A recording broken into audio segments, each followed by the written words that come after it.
the man in the mirror is huge throughout the Rocky film. If you watch Rocky 1 through Creed 3, you're going to see lots of dudes looking right in the mirror. And I love that, and I stick to that, and I believe that is one of the most effective therapies. And I am a therapist.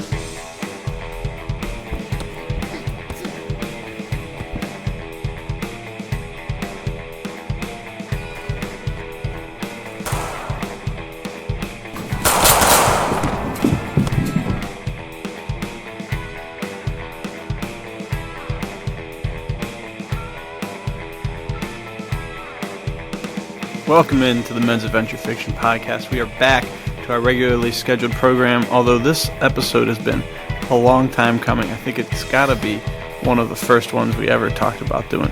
A year and a half later, it's finally here. You want to lay it on him, my dude? Tell him what we're working with this week. Absolutely, I can do that.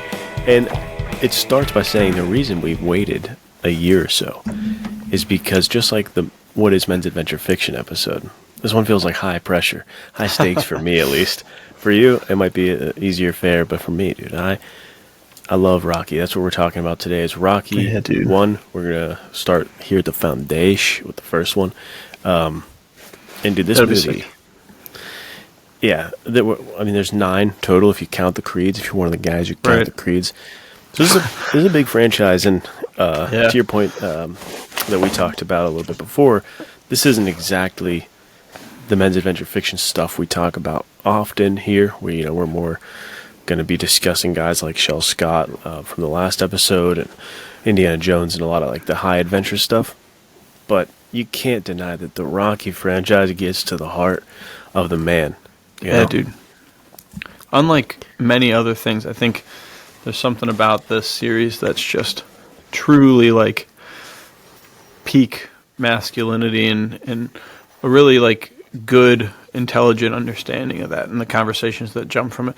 I mean, it is a classic. I, believe it or not, did not see this until I was over 25 when I saw the first one. So this is kind of like where you took a really long time to see Indy. I took a really long time to see Rocky. But yeah, I remember growing up just hearing about Sylvester Stallone, dude, writing and starring in this, and that was just the dream. And so it took me a long time to watch it just because I was like, it can't be as good as everybody says. And then I watched it. I was like, dude, this is fantastic. It's so good. Isn't it funny there's certain... Oh, go ahead. This one's really important to you, right? But it definitely is. But I was going to say, it's funny how those movies, like the big ones that people try to get you to watch so much, we have a tendency to be like, can't be. You know, someone's like, dude, this is an absolute classic. You just, sure, it is, sure. You know, right. But I believe. Then you finally get around to it, and you're like, all right, that was actually as sick as they said it was going to be. But yeah, this movie, I feel like I based my whole life on this movie, dude. There was a day in like 2018 or something that, I'm a writer, and I was writing something then. And as I was writing, it was kind of like a string of consciousness type of thing. And I was hit with this epiphany that the very thing that I was doing that day was all determined by seeing Rocky all the way back when I was 7. I was like, this one movie literally dictated how this day, all these years later, turned out. Because I had boxed that day, and then I was writing. Dude, that's awesome. Rocky for me did that for me. Like it ignited 2 of the biggest passions and just parts of me. With the boxing, obviously, that's the easier route for people to understand. You know, Rocky's a boxing film. Right. But then Stallone writing Rocky and starring in it, like you said. Yeah, dude. It really definitely massaged is a weird word to say, but it's the word coming to my mind. It, like, massaged the creative angle in me to be like, all right, get that going. Let's use a different word next time. But that's exactly how it felt. Was like I was awakened to this thing of like, wow, I can put together a story that makes someone else feel something and moves them and drives them. And of course, that stuck with me all the way to that 2018 day where I'm like, this story was so impactful to me that I freaking was boxing that day and all that because of this movie. I strongly believed that. And it made me think even more about how, as a writer, I wasn't published or anything at that time. This was like 2 years out from me putting out Frozen Wrath, but it made me just double down on that belief of I want to write, and I want to write something that resonates with somebody else, and that gets them, gets their spirit alive the same way. Yeah, that's really cool. And it's cool too, because it's like, I'm sure people have been talking about Rocky since it came out, right? It won Best Picture.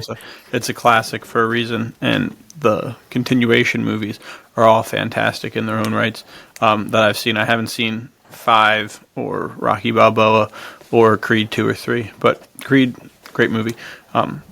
2, 3, 4, all fantastic. But I think this is what I was going to say, is that people probably have talked about this for years, how it certainly mirrors his own trajectory. You know what I mean? Like Rocky, the character, and Sylvester Stallone are kind of the same thing, where it's like you have this guy with immense talent and capability who is, but I don't know how true this is of Stallone's life. It seems like he was kind of a go-getter always. There was no really like, oh, I'm shooting myself in the foot, which kind of you see like Rocky has that wasted potential.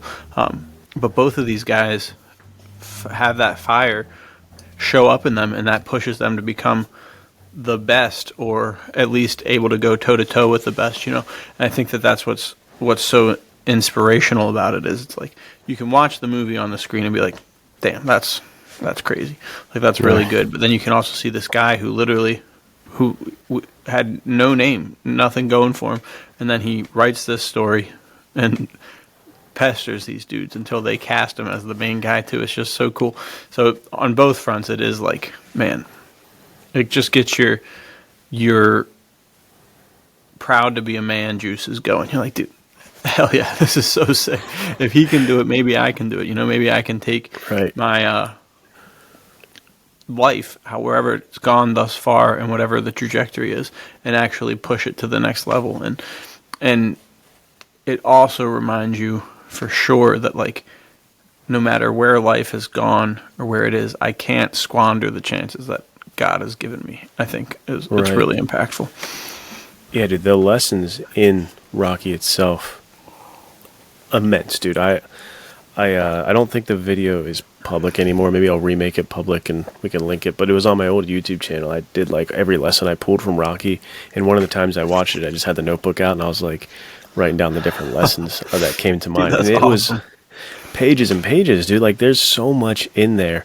You know, you just had mentioned how like you can't squander the gifts that God gave you, and how like finding your belief in yourself, like that belief in yourself, that is pretty huge for the series. I think one of my favorite quotes from the whole franchise is until you start believing in yourself, you're not going to have a life, which I don't think that comes till like the 6th film, but that ethos runs through the whole thing.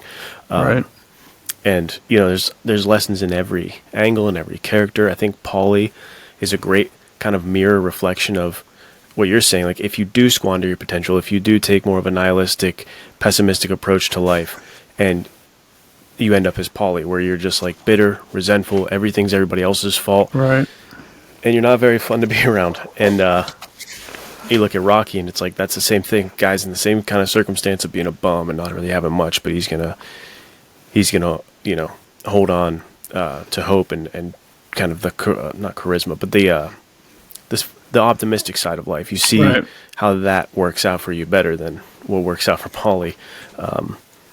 But yeah, this movie, when you were mentioning something you said sparked this in me, where it is super cool that there is a double layer there with Rocky and Stallone's story. That I think that's you can't overstate how much that does help this movie's kind of resonance and depth. Is That's so I mean, that is such a cool story that they're making a movie out of it. I call it I Play Rocky, and dude, it's such a great parallel of a 1,000,000 to 1 shot where they wanted anyone but him. You know what I mean? They were like, give me Ryan O'Neal, give me James Caan, give me anybody. We don't want you. And he's like, yeah, well, I'm not going to give the script up unless it's me. And they offered him so much money. And I hope people understand. And I'm glad this movie's coming out to really showcase it. But the position he was in at this point is he was saying he was ready to jump off a building. He was ready to sell his dog to or he actually had to sell his dog and then get it back to like make ends meet. He was at the bitter end, dude, and he was ready to check out. And it's like so cool that he fought and believed in himself. And that's that awesome freaking that Rocky spirit of like, yeah, even to the last minute, even in that last scene right before the fight where he's like, I don't know if I can do this. I don't think I'm going to win. It's like you got to just move forward every step at a time. I find that awesome. I'm talking too much about it, so I'm going to pause. I have more things to say, but you go ahead and add some because I don't want to just absolutely go. This is one of the things you're most passionate about, so just listening to you talk about it, I think is really cool. Because like I said, it's similar to when we were talking about Indiana Jones. Like, you come from this from a totally different perspective than I did. Didn't you say you were like, 6 years old or something when you saw the first one? Yeah, I was like 6 or 7 years old, and there was like a marathon on. It was just like me and my dad were the only ones home that day, and we would like watch one, and then we'd like, train or get food, or like train as in like play around because we was watching Rocky, or go get food and like go swimming in the backyard and then watch the next one.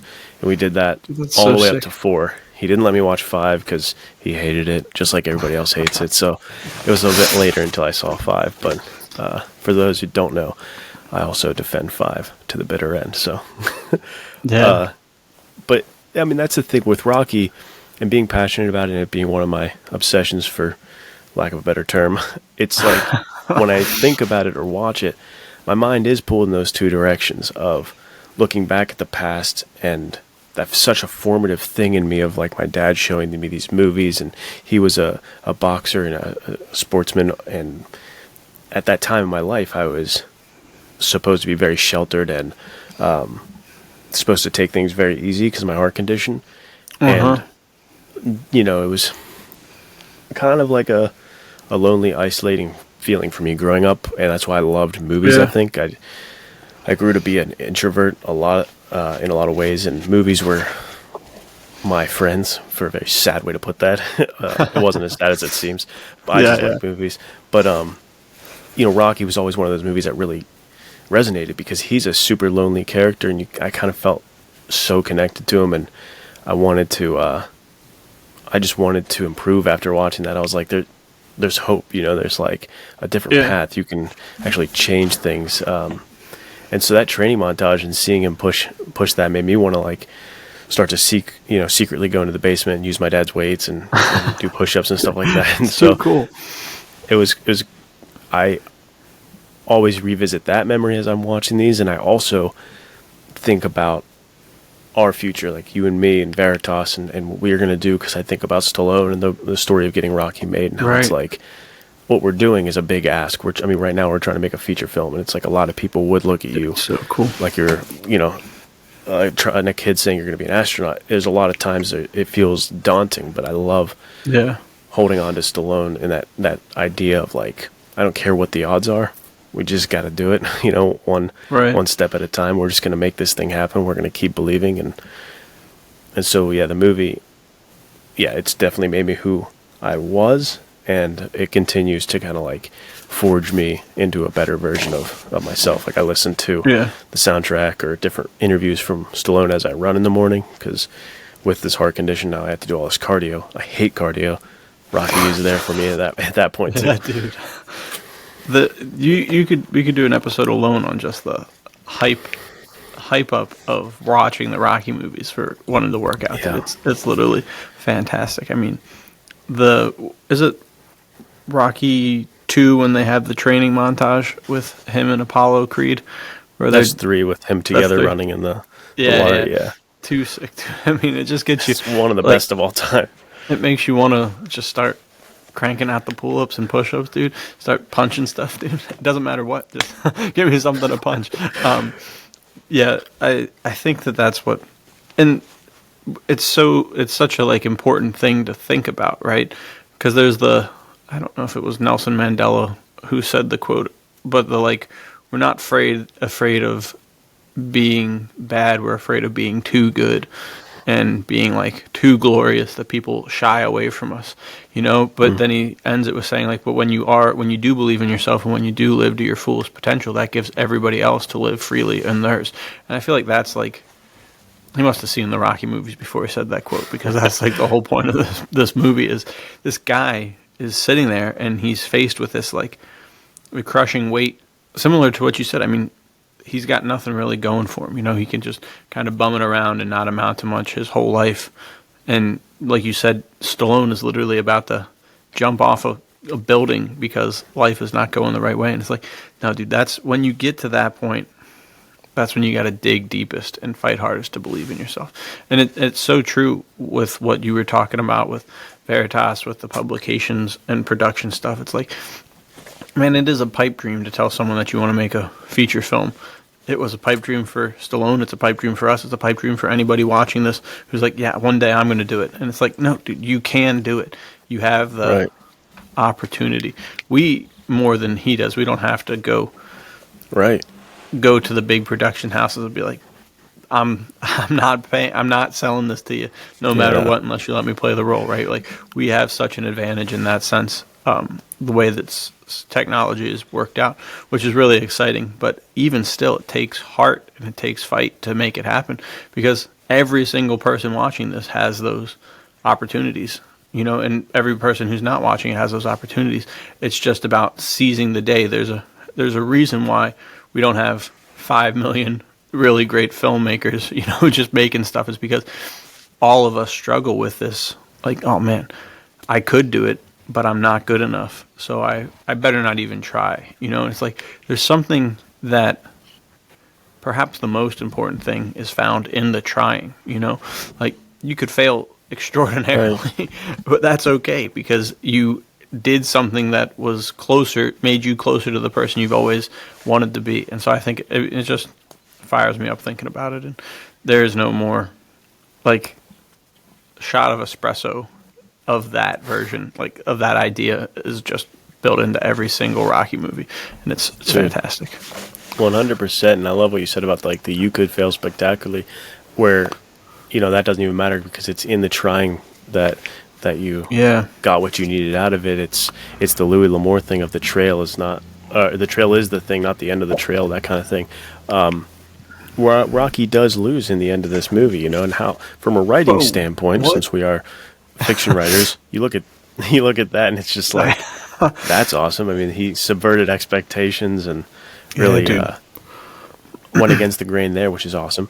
But from like a philosophy standpoint and like what he's trying to say, it's the philosophy I have of the boxer arrest on my tattoo, where it's he did what he had to do. He believed in himself, took that shot, went the distance, and, you know, kind of passed his self-imposed test rather than needing to win. He did what he had to do, and he was satisfied. And then he got to that zenith moment in his life where he made it through his personal crucible, got his girl in his arms, and was just satisfied. And, you know, that's where Stallone said there was a scene of them like walking out, and it's actually the original poster. You could see them like holding hands and walking out. You can still see that poster. I can see that perfectly. Yeah, and that was like a scene that was going to be at the end of the movie, but he was like, "No, we wanted to end it right at the zenith of this dude's life. Like this is the highest point of his existence is when he's hugging her. You see it in his face. Boom, we still, fade to black from there, and it's perfect. You know, and by itself, it works as a perfect movie in a lot of ways, and it's so stinking good that you're like fired up and you believe in yourself again. You believe in the American dream again. You're just hyped beyond belief. Let alone getting 8 other films that also are sick. You know what I mean? Afterwards, so it's truly. I'm just happy the franchise exists, and I definitely pull from it. And what's interesting, what I love about it, is that it's not just me. You know what I mean? I gave that whole story about me and my dad watching these movies growing up in that marathon and it doing what it did for me. But what's super interesting, what I really hope to hear in the comments, or really hope you join the Discord and talk to me about it, is what are your stories like with it? Because I know there's so many people who have said like these movies got them through horrible times, or like their dad showed them these movies when they were kids, or their grandfather showed them. There's so many stories like that you hear, that Rocky almost becomes kind of like a rite of passage or something that like is handed down from like other men to you, and you're like, here, you gotta see this movie, and it becomes this extra thing that I love hearing the stories that people have of like discovering Rocky or getting into Rocky. And those are always great. So if you're not in the Discord, jump in. I want to hear your Rocky story, your origin story with Rocky, and if you don't have Discord, you could do it in the comments. But I always love that stuff too. Yeah, I remember I told my brother-in-law that I had never seen it, and he was like, dude, you love movies, and you're Italian. It's like a rite of passage as an Italian person to watch these movies. I was like, I know, I can't believe it. But we watched them right after I had my first daughter, so in 2022. And that was really cool, too, because they really are kind of like a microscopic dive into what it is to be a man and what your responsibility is to yourself. And then as he gets in a relationship and starts like having more responsibility, it's like, okay, I still have to pursue the dreams and things that I love, but I also have to be like a good boyfriend, husband, father later on. And I think that that's really just like super interesting to dive into those concepts and that whole idea behind it, because it really does make you kind of, this is what's so good about movies and stories and good about stuff that, like, this is for sure men's adventure fiction with, like, there's crime and there's the boxing and there's the underlying stuff, but it also is very highbrow. It has a lot of like heavy themes that kind of run through it the entire time. And it's cool to see how he does something and he's a relatable character. So you start thinking like, okay, would I have done that the same way? How would I have handled this situation? And it makes you both uncomfortable for how he handles it and also for how like you would handle it yourself. At least it does for me. And it's like understanding that,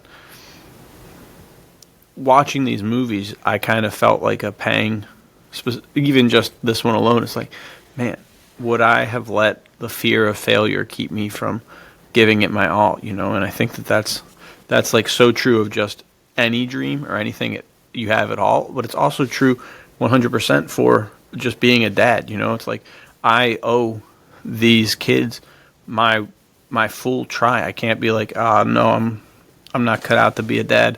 I'll just phone it in and not be a good father. It's like, no, dude, I gotta dig deep and give it my best shot and try and go the whole way, you know? It's right. It's great. Yeah, dude, that is an important point of like, he could have even just accepted the fight with Apollo kind of in a begrudging kind of like, what's the point way. Yeah. Of like how he felt in that last scene right before the fight. He could have just kept that attitude throughout the whole training camp and been like, whatever, I'm going to get a payday and get my head smashed in. Let's see. I don't care.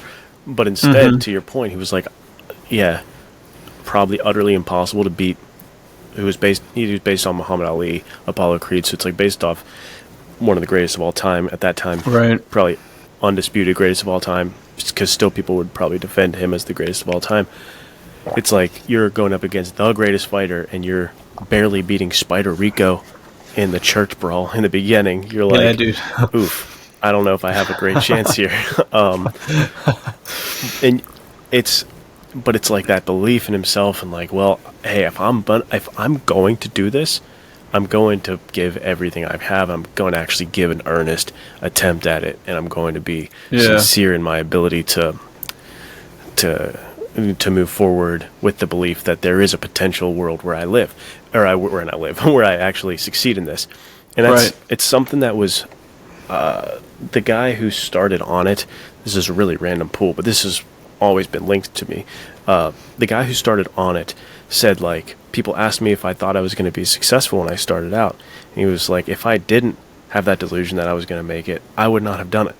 And I love that mentality, and I think Rocky plays on that too, where it's like, if there wasn't a part of him that thought, I can make the distance, or I can go the distance and I can do this, then he's he's definitely not gonna do it. Like, there's a fine line between delusion and rationality that you have to skirt if you're gonna make progress, I think. And for Yeah. me, with the heart condition, if I'm so nihilistic, like, why I have a heart condition, Nathaniel, what am I gonna do? And I don't do cardio. That's definitely worse for me than being like, nah, I could do this cardio and then live till I'm 120 because I did so much Right. cardio. It's like not correct, but it's definitely better for me than if I was like, I got a heart condition. What am I gonna do? And I love that Rocky philosophy of like, well, I don't care what the odds are. We got to just push our best. Right. We got to put everything we got. Right. Yeah, that's my wife always talks about. It's like a common TikTok trend or Instagram trend, just thing on social media where girlfriends will be like, my boyfriend thinks he could have been a professional athlete. And it's like every man kind of thinks that, you know. And I think that that's what it is a primo example. Like you said, that these delusions of grandeur are actually not necessarily delusions of grandeur, right? Like, I don't think that this is true, but we should, to some degree, have the belief that if they just randomly picked our name to go box the best guy, and they're like, you got a year to be the best, to stay in the ring with the best boxer of all time, you would have to be like, yeah, dude, I could, give me a year, I can do it. And that's the thing that's so tricky about it too. I had a pretty promising tennis career, and I almost played for a school. I didn't go there because it would have been too expensive. But it's the same thing, you know. It's like, yeah, well, I mean, you are confronted with a thing where maybe you have a coach, maybe you have someone, and your coach is like, yeah, you're pretty good. If you really fully committed to this, you would have potential to possibly go pro. And it's like, yeah, that is probably true for anyone who's fairly athletic, right? If they forsook all other dreams or ideas and just fully committed, you could probably be the best, or at least a professional tier person. You know, like even now, Right. I almost played college tennis, which means I'm really, really stinking solid at pickleball because the qualifications to play pickleball are had a college tennis career and then didn't go pro in tennis, and then you just go down to the next thing, which is pickleball, because it's small tennis, you know. So it's like, yeah, dude, if I just quit my day job and started paying thousands of dollars and got the best pickleball coach, in a year I could go win the pickleball championships. It's like, why would I do that though? It's like you said, there's this. It's so small from just being an absolute insane person to being like a true savant. It's super interesting. And Yeah, and there's a lot of thoughts that I have there. One being, people look at the best of the best and they're like, gifted. No, look closer. Like Tiger Right. Woods freaking practicing swings as like a baby, basically, and yeah, dude, all he ever crazy did. stuff. Like, these guys put the work in to make themselves better. Yeah, of course they have gifts that I'm not going to make it. This is the easiest example. Is like a guy who's 5'4" or something is not going to go to the NBA most likely. Not that there Right. haven't probably been 5'4" dudes in the NBA, but most likely, if you're a genetic freak, 6'8", you're going to be doing better chances at the NBA. But Go if do you train and train and train, volleyball. you go train and train and train, you put your life into it, you're going to be better than if you were like, I'm 6'8", what do I got this. Like, Yeah, dude. So it's true. it's so important to realize and not negate the fact that work and effort matters and is a factor here. And that Right. is where, linking back to the movie, Mickey has such a problem with Rocky in the beginning. Is he's like, he saw that. He saw what Rocky could have been, and is like, dude, look at this bum wasting his time. That awesome speech where he's like, I want to know how come. And he's like, because you could have been a good contender, and instead you became a leg breaker for a second-rate bum, or a second-rate loan shark. And he's like, he sees that Rocky let his potential go, started to just waste his years in that, falling into that cycle of, oh, wow, I guess there's nothing for me here. I guess I'm not going to get my shot. I guess I am just a bum. Like, he started to fall into that and was wasting his life, and Mickey was frustrated with that. And so they get the shot together, they work, you see what happens, and that's why I do love the trajectory of it. And to your point, like, it's cool to see it capture different parts of a man's journey, from becoming a father in the second one, and then, like, struggling with success in the third one. Yeah, struggling dude. with kind of like the loss of friends and such like that. And the fifth one, when your kids get a little bit older and you're struggling with the identity of being a parent and holding on to your dreams as well. It's like, and then the sixth film goes into, losing basically everything, like your wife, like you're completely in a world that's moved on. Right. It's really cool that you see the phases of a man's life through this really, I don't know, just like a great vessel, because he's super charismatic. He's wise in the street sense, but he's like on paper supposed to be kind of dumb, He's just such a likable character too when it gets down to it. I love the character of Rocky. He's like a He's fantastic mix of hard edge and complete softness and romance and kindness and comedy. He's funny. He wants to be funny. He's telling jokes. He's doing magic tricks, and he's also a leg breaker in the mob, basically. So it's really cool duality in his character. Yeah, that's really well said. It sparked a bunch of varying trajectories of thought for me, but I'll try and knock them down and think through them. I think that when we were talking about how he wasn't living up to his potential, it's like so easy to throw around like, oh yeah, I could have done this, or I could have done this, or I could have done this, and it's like everybody, I think, is scared to actually try. You know what I mean? Like, especially in today's day and age, we live in a society where it's like, oh, you're trying to do something? That's lame. Like, lame nerd. What are you, an idiot? Yeah, exactly. So I think that it gets back to that. It's like, man, it is a gamble, and there's things that you obviously, person to person, you weigh, and you're like, oh man, could I be a professional athlete? Could I be this or this or this? Could I be the best writer of all time? Whatever it is. Or could I make money in the writing game? Could I make money as an actor? Could I start a business? Everyone has these things, and you have to do the cost versus benefit analysis and figure it out. But the whole point is that it's good to go for it. You know what I mean? Even if once you get Rocky line. Once you get more responsibility and more people who are like paying attention to you, then it's like, yeah, okay, maybe it's smart to play it safe sometimes. But I think that you lose a lot of who you're meant to be as a man if you're playing it safe. We were meant to be dangerous and risk things and go for broke, So that's kind of the first thought. The second thought is that doesn't apply to just like these monetary things or success things. It also applies to like relationships and fatherhood and being a good husband or being a good partner or boyfriend to your fiance or girlfriend or whatever it is.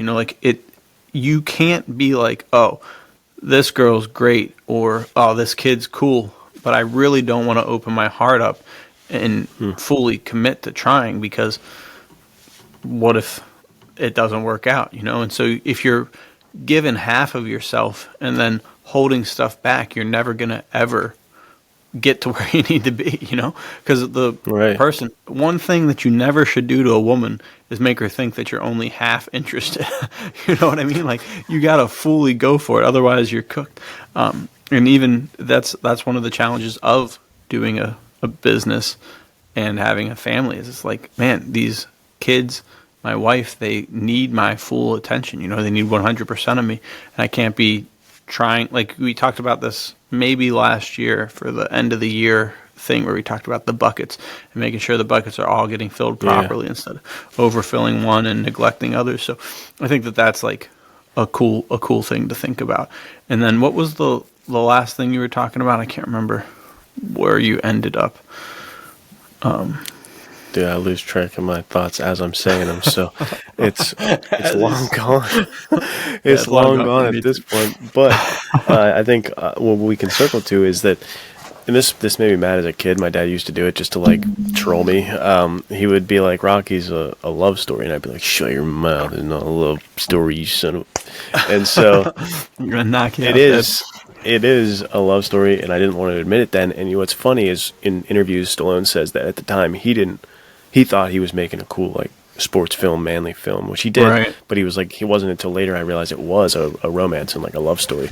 And watching that movie, I love, and this again to your point of how it speaks to the heart of man and shows so much of like a man's inner workings, is that is a huge part of it. Is like, dude, we want romantic partners, and you see Stallone falling in love and like pursuing a girl that he's interested in, and you see him kind of I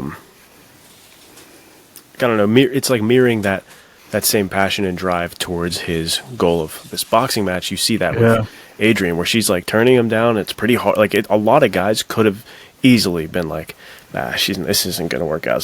She's not interested. And there's so many people who do that, and they give up in dating and stuff like that, entirely thinking that like it's not going to work. And I just loved seeing their relationship kind of blossom, and him pull her out of her comfort zone, because he knew like they had a connection. But she, similar to him in the boxing thing with the beginning being a loan shark, she wasn't letting herself be vulnerable or open, and she was kind of playing it safe in life as well. And he pulls her out, and they kind of form this incredible relationship with one of the best lines and kind of best analogies for love that I've ever seen, which is the very simple, I've got gaps, she's got gaps, together we fill gaps. It's like everything that he's not, she is, and everything she is, he's not, and they just go together so well. It's like puzzle pieces, you know. That is one of the best on-screen romances to me, and again plays into why the writing and just the characters are all so rich, dude. Like, Adrian is such a great character. Paulie is such a great character. Mickey, such a great character. Paulie. Yeah. The side characters are bananas. Apollo Creed is... Well, I mean, we saw it with the Creed franchise. Like, that guy could have led a movie.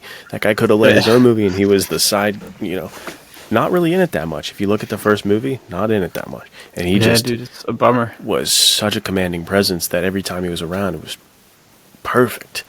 And even Duke, dude, the trainer has some really standout moments where he sees that eye of the tiger in Stallone when he's punching the meat, and he's like, hold on. Apollo, you're going to want to see this. He's serious. He's like, yeah, I'm serious too. Where's my coffee? And he's like, oh no, this guy's gonna hurt Apollo. This is crazy. Yeah, dude. Very well said. I think that when we were talking about men's adventure fiction and what the definition was, we definitely circled back to that John Eldridge thing. And you just posted about it a couple days ago on your Instagram, you know, of the, what is it, a beauty to save, a battle to fight, and what was the third one? Yeah, dude. Rocky does all of those. Real. Yeah, and I think that it's just important to not lose sight of that, you know? And it's like you said, you're a knee-jerk reaction, like, no, this is not a love story. I can't accept that, you know, because it's easy, especially when you're younger, to be like, as a boy, as a man, a young man, it's like, no, dude, love is gross, you know, like, keep that away from me. There's no romance. That's girly stuff, dude. No. It's like, no, man, that is like a huge aspect of masculinity, you know, and it shouldn't be your number one priority, right? Like, that's what, if you guys haven't read Wild at Heart, it is a Christian book, but we've talked about it before. I think that the things that you read in there, they just make sense, period. If you're anti-Christian, good for you. Do whatever you want, but read this book and give it a chance, because I think that it will illumine your life in a lot of ways. And you'll be like, oh man, that makes sense. Like, that is why I have these kind of feelings, and it makes sense based off of this framework. And so all of that. Go ahead. You go. I'll lock it in there. You go. All of that is to say that it's like, if you start focusing on women being the thing that defines you as a man, for sure you'll fall short, right? Like, if your sole goal is feminine conquests, or this woman is the most beautiful thing I've ever seen, I'm going to make her my adventure and seek after her and pursue her at all costs, that's not the right idea. And Wild at Heart, he talks about, no, dude, the woman is to go on the adventure with. They're not the adventure, you know?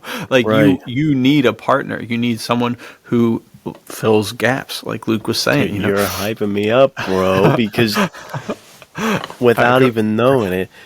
This isn't even what I was originally going to say, dude. You just unlocked this new one where Stallone is hitting on the Eldridge points, dude.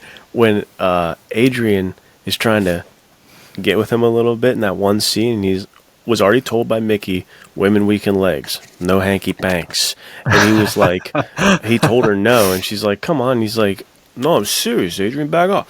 Like, it's important to realize that, like, yeah, love is important, and he is pursuing her, and he does love her, and it means nothing against her or the relationship, but he's like, I've got goals that I have to pursue, and I'm going to do what I need to do to get there. Right. That is not happening right now. I've got my boundary. Chill out. I love that. And that's to your point. It's like he wasn't just going to abandon all else because I love Adrian so much. I got to be with Adrian. It's like, no, Yeah, I dude. am doing this right now. Stop. I like Right. that. Right. Yeah. That's great.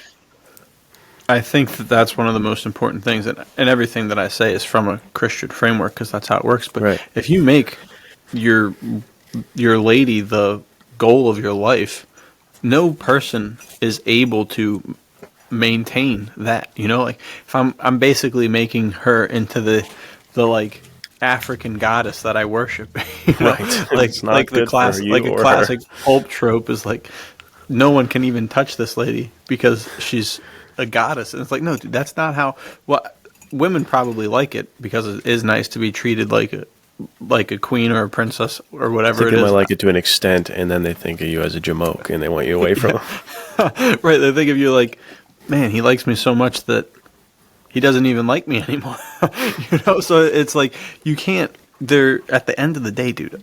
A woman is a person. You know what I mean? They're not. They're not God. And I think that that's what's super important about this. It's like you'll hear something like, "Oh, I'm not a priority to you," and it's like, no, you are a priority. You may not be as big of a priority as you want to be, and that kind of gets back to what we said. Because if anybody, and this is true of anything, if anything or anybody becomes too big of a priority, then the rest of your life is going to fall into a shambles, and that's not good. And they're not going to be able to live up to what you want from them. And same thing with writing. You know, if I'm going to my writing, and I'm like, yeah, dude, the writing is going to be the thing that makes like everything okay, and it's going to define Right. me. It's like, well, as soon as I get a negative comment from somebody or a 1-star review, it's like, bro, who am I? My life Do crumbled, yeah. I hate myself now.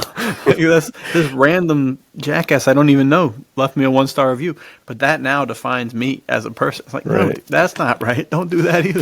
You know, and I think Yeah. that's what's so good about to tie it back into Rocky, right? Like he wasn't like, if I lose this fight, it's over. He was Yeah, my like, life is.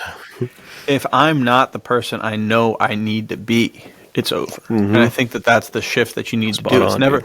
It's never like, oh man, if I write this book and nobody likes it, I'm terrible. It's, man, if I don't write this book that I've wanted to write my entire life, I'm terrible. I think that that's the paradigm shift that you need to have. It's not like, man, if these people don't like me, I'm not a good person. But it's like, no, if I don't try to interact with these people, then I'm not the person I should be. I think that that's kind of what it is. Dude, But- yeah, and I don't want to jump ahead too much, but that line from Rocky 3 hits on what you're saying of when he says, nobody owes nobody nothing, you owe yourself. And he says that to Yeah. Paulie. That's perfectly put where it's like, yeah, he's not saying like, oh, if I don't get this fight, if I don't win this thing, then that's it. It's, I owe myself this much to put everything I've got in here, go the distance, because I know deep down, I've always just been waiting for my shot, dude. I'm more than this. There's more inside me that I can give. So I like that concept, and it's built off of in 4, where he says that speech to his son about how like you got to live for you because you had to live with you. A lot of that Right. stuff you and I have talked about, which is like it is a little bit uncomfortable, and it's like a bouncing beam when you're a parent and a husband, where it's like where does it get to the point where you're a selfish douche, and where is it to the point where it's like I'm prioritize myself in the right manner. It's hard stuff, but I love the Rocky series for how it reminds people to like remember that they have a gift, that's something they were here to do, and there's something in their heart that like just gets fired up, and they've got to move forward with it. And if you don't, you're betraying yourself more than anything. And not necessarily even just yourself, right? You're also now teaching, to your point about kids, we're teaching our children, oh, you've got this big desire. Like right now we've got Luella in gymnastics, and we're thinking about doing dance for her.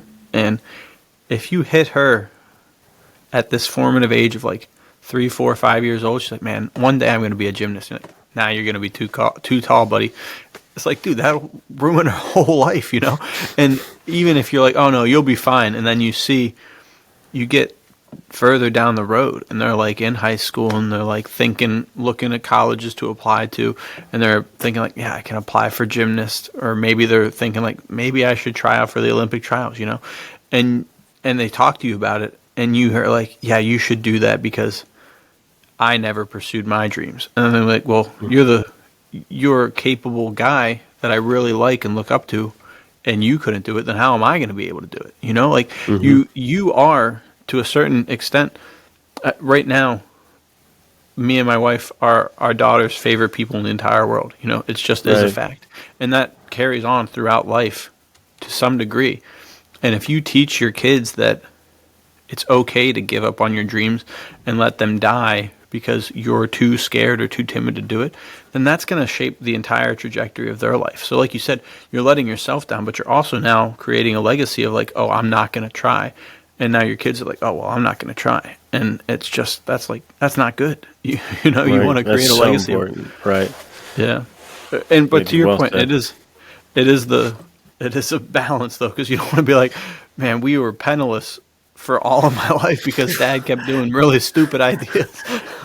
So obviously keep your clothes on your back. But it is a balancing beam, dude, because I mean, outside of Rocky, I remember, this is really random that it's the one popping in my head. I've seen it one time, but I think of like The Founder, which was about like the McDonald's guy. The guy was like hucking milkshake machines or whatever, and he was broke, and it was like a real struggle, and then he becomes like one of the biggest owners of McDonald's, which that's a lot of money. Like, and I know he was kind of a scrupulous bad businessman who like screwed the two McDonald's brothers out of everything, but like the point is success sometimes comes way later than you expect, and do anything for success is the point. Yeah, screw everybody over, that's the point. Just kidding. No, that's another great thing about Rocky, dude. The guy brings everybody with him, dude. He brings them along for the ride. Paulie's at the interviews, dude, with the packing plant. He brings them on into the house in the third and fourth one. He's living with them. It's great, dude. Awesome. He's a great dude. Well, and that's the thing too. Like with all of this, it is just you and I are young dudes who are still pursuing our dreams and trying to find this balance. So we don't know what the right balance is, you know? Right, we don't at all. But I do know for sure that the one thing that I know for sure is that I want to live a life that makes my kids look up and say, he gave it his all. I don't want them to look at me and say, man, that was just a scared guy who never tried enough. You know what I mean? Like, yeah. And that's literally the story of Rocky, you know, but he's not worried about his kids. He's worried about himself. He's like, I want to be able to look myself in the mirror and not see someone with WMS, dude. I don't want to see anyone with weak man syndrome. I want to see someone who's like, WMS. That's a guy. And that's, dude, back to everything you're saying perfectly lines up with the movie, dude. It's perfect.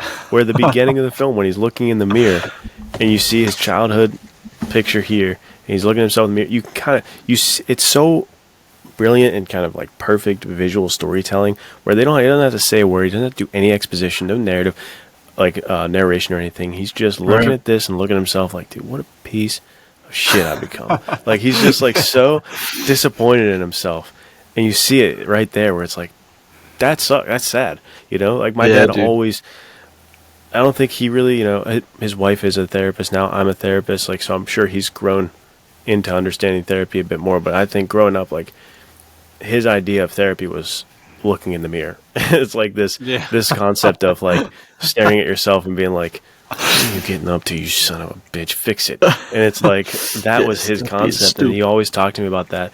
So this philosophy of like the man in the mirror is huge throughout the Rocky film. If you watch Rocky 1 through Creed 3, you're going to see lots of dudes looking right in the mirror. And I love that, and I stick to that, and I believe that is one of the most effective therapies. And I'm a therapist. I think it's also just as effective if you're going to be brutally honest with yourself in a mirror to do that, and just look at yourself and say, what am I doing? What am I doing wrong here? I got to course correct. Yeah, I mean, I think about that every day. Especially like we just had the boys book release. I've been working on the new Nate Colt thing. Every time I write something, I'm thinking of that 12-year-old me. Dude, I stepped outside. It just snowed. We had a big snowstorm today. I stepped outside to let the dogs out, and I smelled it. And you smell the snow. You smell kind of like campfire smoke coming off. Yeah, someone's got a fire going. And I was, dude, just like that, I was transported back to the first night I ever played Uncharted 2. And we had the Uncharted 2 demo. I've talked about this before on other podcasts, on this podcast. And I had my duct tape shoulder holster that was James Bond. And I saw this dude. His name's Nathan Drake. I'm like, bro, is that me? He's wearing the shoulder holster. He's literally me. That's literally me. And then for the next 3 hours, we played that game for probably 2 hours. And then after that, we ran around the house. It's 9:30 p.m. We're just staying up till midnight with Nerf guns, airsoft guns, having these new adventures, and that's when Nate Colt was really born. And it's like, dude, I want to write something that guy is like, whoa, this is sick. Right. I obviously I want to entertain people who pay money to read my books, but at the end of the day, dude, the only person I want to entertain is that I was 13 years old, dude, give 13-year-old Nathaniel Hummel a Nate Colt book and have him be like, is this literally me? And I'd be like, yeah, kid, that's literally it's the sickest thing ever, dude. Man, there was somewhere else I wanted to go with that, but yeah, that's what it's all about, dude. And that is what it's all about, dude. And you got to put the work in to get it done. Like Stallone famously painted his windows black when he wanted to write this script because it is hard to sit down and write. It is hard to sit down and get the work done.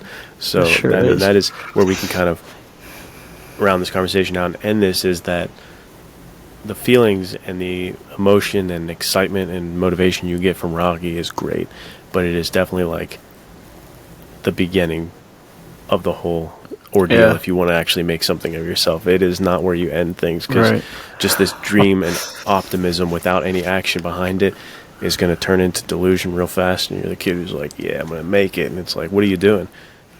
Nothing really. Well, so you gotta sit down. I watch Rocky 3 times a day. Yeah, I watched Rocky a bunch. I'm feeling really good. So it's like, you gotta put the work in, you gotta put the effort in, you gotta keep moving forward, even on those days where it's like, man, Rocky sucks, the world sucks, you suck, get away from me. There's even those days, you gotta be doing something, you gotta be moving towards your goal. Those days are the days that try to keep us from going the distance, but that's when you gotta fight the hardest, yeah, dude, it is this all kind of started because I hit you with there's nothing more masculine than double in trouble. And you were like, shut up, that's not true. But I think that it is just there's certain things that you come across and you immediately feel that rise, dude. The testosterone's jumping off the charts, and you're just like, man, dude, this is sick. This is WMS down. Yeah, dude. Next thing you know, you're writing a Veritas Entertainment book to give to the weak man syndrome guys. Perfect. And it's just stuff like this that we need more of, and it'll be cool when we talk about this next week, because we're going to dive into it a little more. But you and I have both been kind of going through this phase of going backwards to go forwards, kind of, there's, unfortunately, there's so much left to be desired with the fiction today, both narrative, storytelling, writing, and video filmmaking. It's just a bummer. There's not, being a man is not as celebrated as it was before. Dude, you literally just had freaking sick muscular dudes punching and shooting each other all the time. It was what it was all about. It was like you would give that to a kid and be like, hell yeah, dude. I want to be that guy. I'm going to go start doing some push-ups. I'm going to go learn how to box. I'm going to go learn this, Right. So it's cool to kind of go back to one of the quintessential characters, quintessential stories that really was like, this is masculinity. It's sick. Enjoy, Right. and then just give that to a young man. And that's what we'll be talking about over the next week or two. Yeah, I'm dude, very excited about that.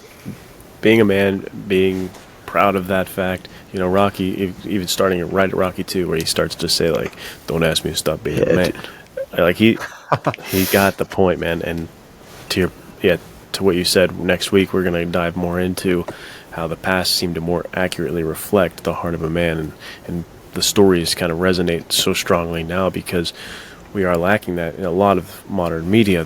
Yes, it is out there.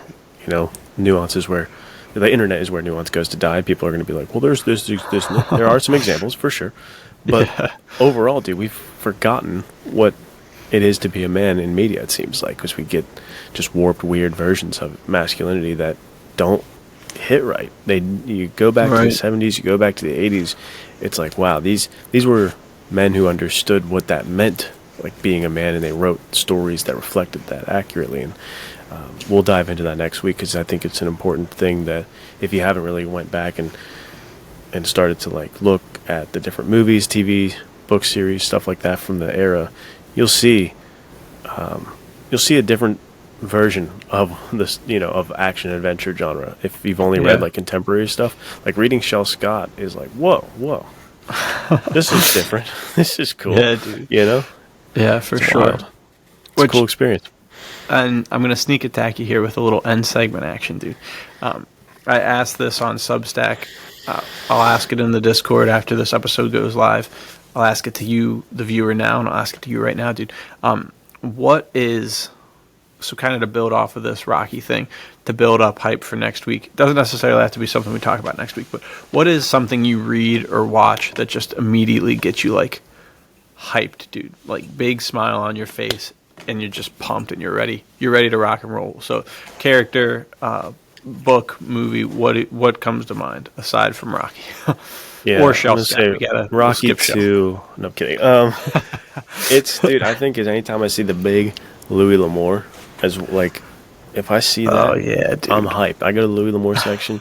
I just get that feeling in my stomach, dude. Just leafing through all the old Louis and being like, oh my gosh, and looking at the covers and being like, oh yeah, here we go. And then you pick the one you want, and you start to dive into a new Louis, because there's always a new Louis, dude. I haven't read over 150 some books. There's always a new Louis out there. Louis. So I'll just go through there and get hyped. Yeah, dude, that's a really good one. I was thinking, nothing gets me more hype than reading. I thought it wouldn't happen again, but dude, when you are reading Edgar Rice Burroughs' Tarzan, and you get to the scenes where it's just like, it's coming, right? The whole story is set up for him to face this guy down, or this lion down, or whatever it is, and you're like, bro, I know he's gonna win, but every time he wins, you're like, dude, that was the sickest thing. So ever. satisfying. Yeah, you're just like reading, and you're like literally like just big cheese, and you're yelling at the top of your. I'll listen to the audiobooks, dude, and there'll be like a scene where they twist the tension a little bit. You're like, dude, he might lose this one. What? No way! And he doesn't lose, dude. Yeah, I love it. I love it so much. It's sick, dude. It's just like, it makes you, and this is what the aspirational part of this is. It's what Rocky does. It's what Tarzan does. It's what Louis does, where you read these things and you're like, dude, yes, I can do this. This is me right now. Whatever my life is going through, like I'm about to take down the tiger, dude. I'm about to go the distance with Apollo Creed. I'm gonna do it, dude. You can't stop me. And that's what men's adventure fiction is really all about, dude. Perfectly said, dude. We gotta end it there, because that is, like Rocky, the zenith moment of our podcast episode. That was it. You just touched on everything we needed. Know, dude, we got to freeze frame it on me saying just fade out, boys. Definitely hop in next week. And another thing that I want to drop out there for you guys, I'll post it in the Discord. We'll make a whole channel for it. But an idea for an episode that I'm really interested in, kind of like our Q&A episodes, I would love to hear you guys give us like 3 or 4 sentences of your perfect men's adventure fiction story. Send that in, and we'll read them on air. We'll talk about it, and Luke and I will both do our own, and we'll see how it goes. I love it, dude. But yeah, we love to hear what you guys enjoy about the genre. And if you don't enjoy Rocky, watch that bad boy again. I think you'll change your mind. Yeah, give it another shot. All 9 of them in a row. It's got to. You got to, dude. The worst part about this episode, other than it ending, is that I got to wake up really early, so I need to go to bed right after finishing this. And dude, I'm too pumped, dude. I'm ready to go fight somebody. Ready to write. The Rocky powers are flowing within you. I know, dude. We're cooked. Not going to get any sleep tonight, but maybe you guys watch this one early in the morning. Yeah, get hyped up. It'll be good to go with your coffee, get you through the day. You're going to crush it. It's fantastic. And we will be here for next week when you tell us how you climbed the mountains, you defeated Apollo Creed, and you made your dreams come true. Yeah, dude. And we'll be talking about some men's adventure fiction from the glory days, dude. So you're not going to want to miss that one. Not at all, guys. We will see you then. Take care. So long.